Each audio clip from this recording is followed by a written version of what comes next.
Listen, we've seen this movie before, and I know how it usually ends for the impatient investor. Right now, the market is treating Uber like a broken tech experiment from 2017. If you look at the headlines, you'll see talk of growth deceleration and guidance misses. But when I look at the actual fundamentals of this business, I see something completely different. I see a company that has spent a decade digging a massive moat, and they're finally starting to charge a toll for everyone who crosses it. Here's the thesis. I believe we're witnessing a classic dislocation.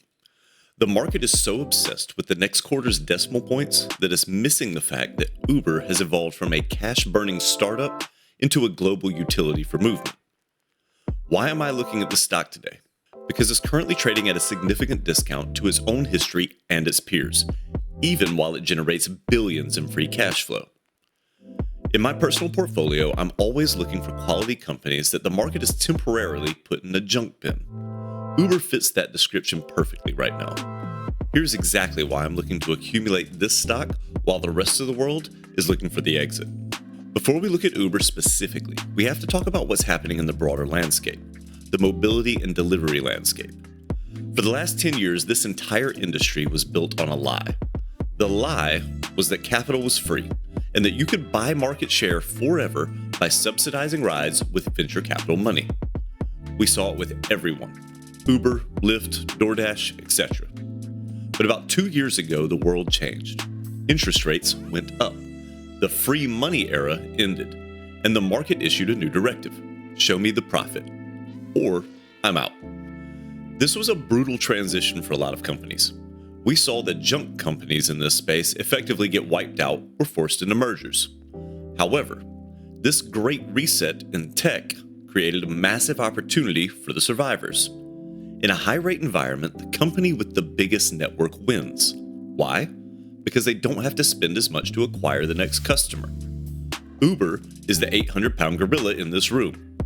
While smaller players are struggling just to keep the lights on, Uber is using its scale to squeeze out efficiencies. We're moving into a post-subsidy world.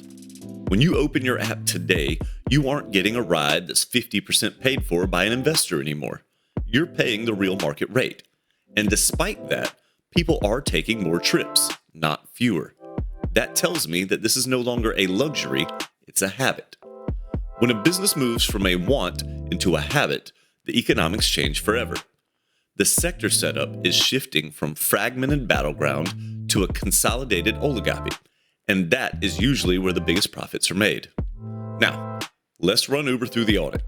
This is how I separate the real compounders from the pretenders. First, let's talk about their profitability.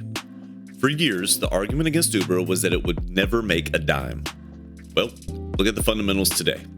We aren't looking at adjusted EBITDA fantasies anymore.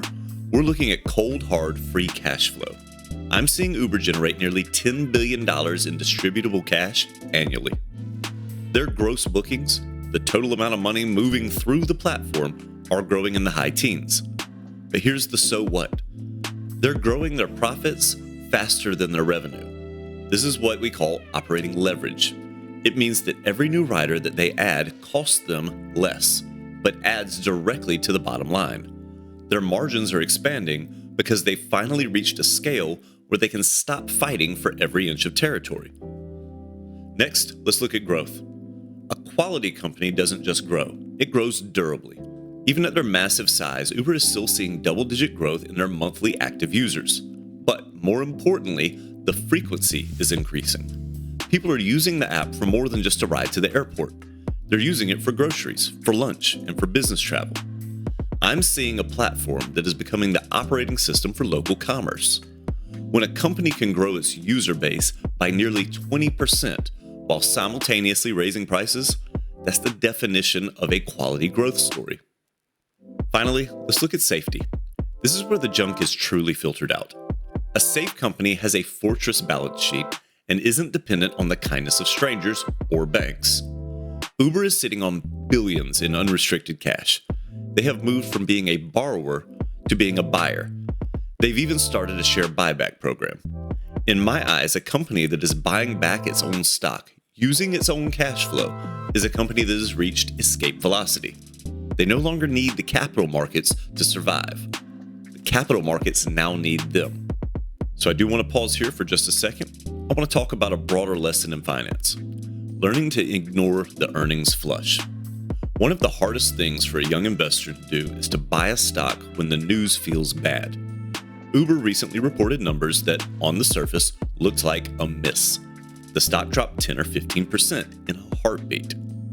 The natural human instinct is to think, if this is going down, something must be going wrong. But I'm telling you, the market is often a manic depressive. It swings from wild optimism to total despair based on short-term guidance. A quality investor looks past the noise. If a business is generating more cash today than it was yesterday and the stock price is lower, the business just became cheaper, not worse. Patience is a form of capital.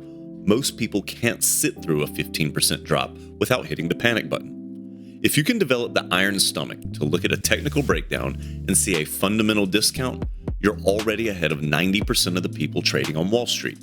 Remember, we aren't trying to time the bottom.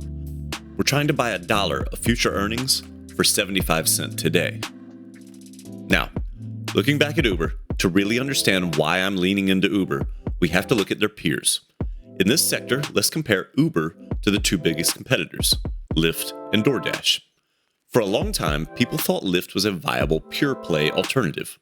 But if you look at the data, Lyft is struggling. They don't have the delivery arm that Uber has. This is a massive disadvantage. Uber's drivers can switch from moving people to moving burritos in the middle of a shift.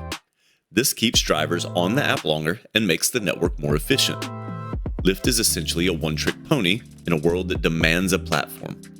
When I look at Lyft, I see a company that is constantly being forced to price match Uber just to stay relevant. That's a recipe to remain a permanent junk company.